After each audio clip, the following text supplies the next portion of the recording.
चींटी और टिड्डा की कहानी। गर्मी का दिन था।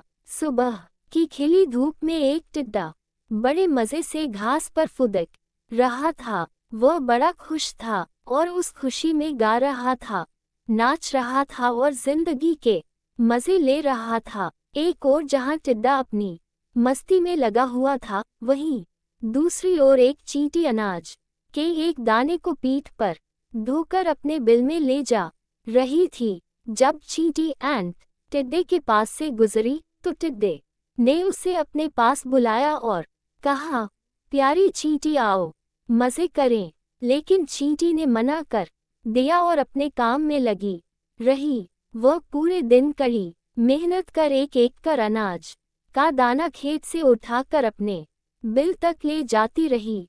अपनी मस्ती में डूबा टिड्डा ग्रास हॉपर चींटी को देखता और हंसता।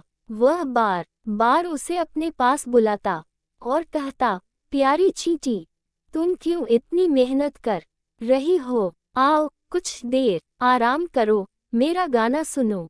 गर्मी के लंबे और उजले दिन है, ऐसे खूबसूरत दिन इस तरह से मेहनत करके हुए क्यों बर्बाद करना?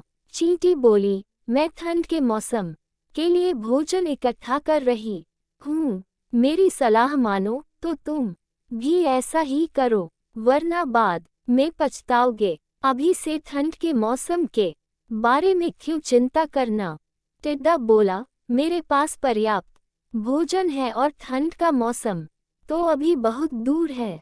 उसकी तैयारी करने के लिए बहुत समय है। अभी का समय तो मैं आराम से सोते हुए और मजे करते हुए बिताना चाहता हूँ। मेरी मानो तो मेहनत छोड़ो और मजे करो। टिड्डे की बात पर ध्यान न देकर चींटी अपने काम में लगी रही। पूरी गर्मी मेहनत कर उसने अपने बिल में ढेर सारा अनाज इकट्ठा कर लिया, जो ठंड के दिनों में उसे काम आने वाला था। उधर टिड्डा ठंड के मौसम की तैयारी के स्थान पर पूरे दिन नाचता गाता रहा।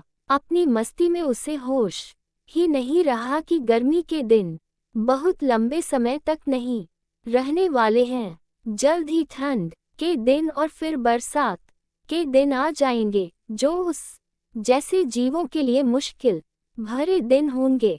धीरे धीरे गर्मी चली गई और वसंत का मौसम आ गया। फिर वसंत का मौसम ठंड में तब्दील हो गया। अब तो सूरज बमुश्किल आसमान में नजर आता। दिन छोटे हो गए और रातें बड़ी हो गई थी। कड़कड़ाती ठंड पड़ने लगी थी और बर्फबारी होने लगी थी। अब टिड्डे को महसूस हुआ कि चींटी सही कह रही थी। उसे भी इस मौसम के लिए पहले से तैयारी करनी चाहिए थी। लेकिन वह तो पूरी गर्मी नाचता गाता और मजे करता रहा। अब न उसे गाना गाने का मन कर रहा था, न ही नाचने का। उसका भोजन खत्म हो चुका था। वह ठंड और भूख से तड़प रहा था। उसने सोचा नहीं था कि ठंड इतनी बुरी भी हो सकती है।